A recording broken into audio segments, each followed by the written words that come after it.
United States Reaper drone and two Russian Su-27 aircraft were flying in international waters over the Black Sea when, according to the United States military, one of the Russian jets flew in front of and dumped fuel on the unmanned drone. Now, the aircraft then reportedly hit the propeller of the drone, prompting U.S. forces to bring down the MQ-9 drone down in international waters, that is the Black Sea, remember. Now, the collision took place shortly after 7 a.m. Central European time on Tuesday, which is roughly 11:30 a.m. India time. Now, the incident marks the first time that Russian and U.S. military aircraft have come into direct physical contact since Russia launched its invasion of Ukraine just over a year ago, and is likely to increase tensions between the two nations.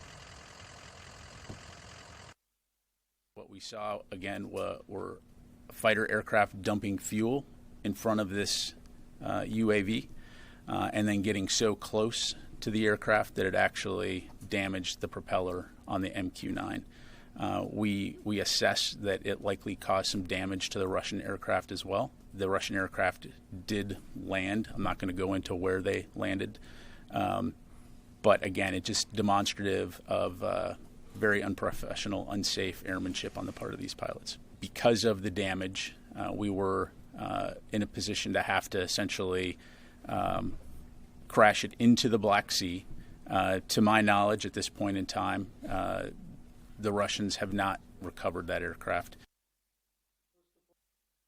About this aerial unmanned vehicle, this drone can carry 1,700 kilos of explosives.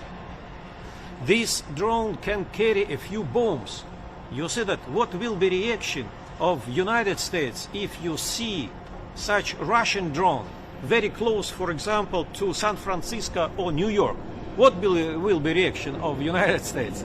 For me, it's clear. We don't want any confrontation between the United States and Russian Federation. We are in favor of pragmatic relations for the interest of the people of the United States and Russian Federation. The president was briefed by the National Security Advisor about this incident earlier this morning. It is not uncommon, Amr, for there to be intercepts by Russian aircraft of U.S. aircraft over the Black Sea. So this is not an uncommon occurrence. And there have been, even in just in recent weeks, there have been other intercepts. But this one obviously is noteworthy because of how unsafe and unprofessional it was, indeed reckless that it was, and causing the downing of one of our aircraft. So it's unique in that regard. We have engaged at high levels with our allies and partners in the first instance to brief them on this incident and to let them know what we know just about as soon as we were learning of the details. We are engaging directly with the Russians, again at senior levels, to convey our strong objections to this unsafe, unprofessional intercept which caused the downing of the unmanned U.S. aircraft. As to the particulars, we are summoning the Russian ambassador to the department where we will convey this message. In Moscow, meanwhile, Ambassador Tracy has conveyed a strong message to the Russian Ministry of Foreign Affairs.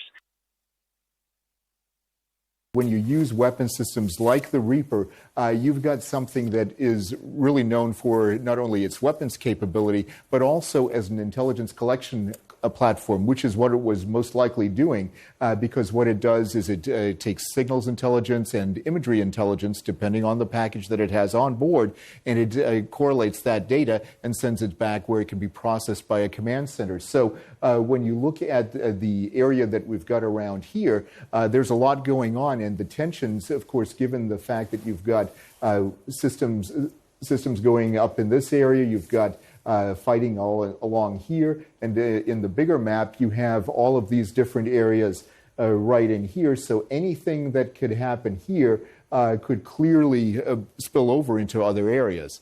We use this area because it's international waters, and we take a look at everything that is going on in the southern part of Ukraine. And one of the key things is right here at the port of Odessa, we've got the grain shipments that are going through this area. And we want to make sure that the Russians aren't interfering with the grain shipments that are keeping Ukraine alive, basically. So that's one big thing. The other thing that we want to make sure is that nobody is sending arms into the Russian-controlled areas right here. And that becomes an important part as well. Plus, we also want to see what the Russians are doing in this part, Crimea, which they annexed back in 2014.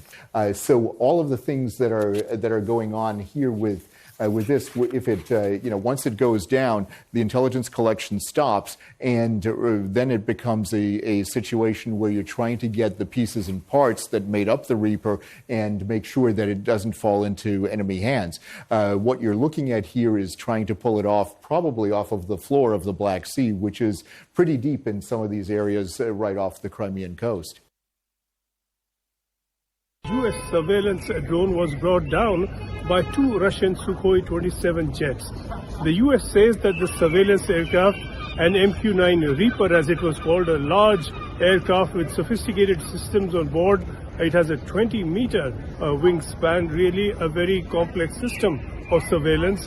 This was brought down by the Russian jets as it was operating in international airspace and was operating, as the U.S. says, quite legitimately. This was not exactly shot down, but it was brought down by U.S. accounts. The two Russian aircraft dumped fuel over the drone, leading the aircraft to crash into the waters below over the Black Sea. This now is a very serious confrontation. It's a confrontation very directly now between systems from the U.S. and Russia. This is quite the first direct clash that we've had between the two.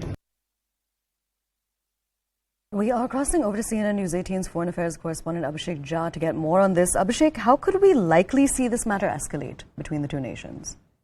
So far it looks like the situation is pretty much under control, because USA had acknowledged the fact that Russian planes were behind the drowning of US MQ-9 and manned aerial surveillance aircraft. At the same time, they have said that this reckless and unprofessional move was being raised with the Russian authorities. Senior officials of USA will engage with the Russian side to know their side of the story. So there is no sudden or abrupt escalation that is being promoted from the USA side, but we know that the situation is very serious in nature because of the heightened tension over Black Sea. We have seen the last 1 year various major skirmishes happening in Black Sea. In one of them, one of the largest naval assets, Moscow of Russia, was drowned. We know the Black Sea is currently being used for grain export from Russia and Ukraine to the other parts of the world. So these are the times when the world will also not like to see any escalation of tension over Black Sea because of various geopolitical and food crisis region. And we'll have to see from here on what explanation or what is the stand of Russia on the whole issue and how they're going to see it further. Abhishek, a few follow-up questions for you now. When it comes to what Russia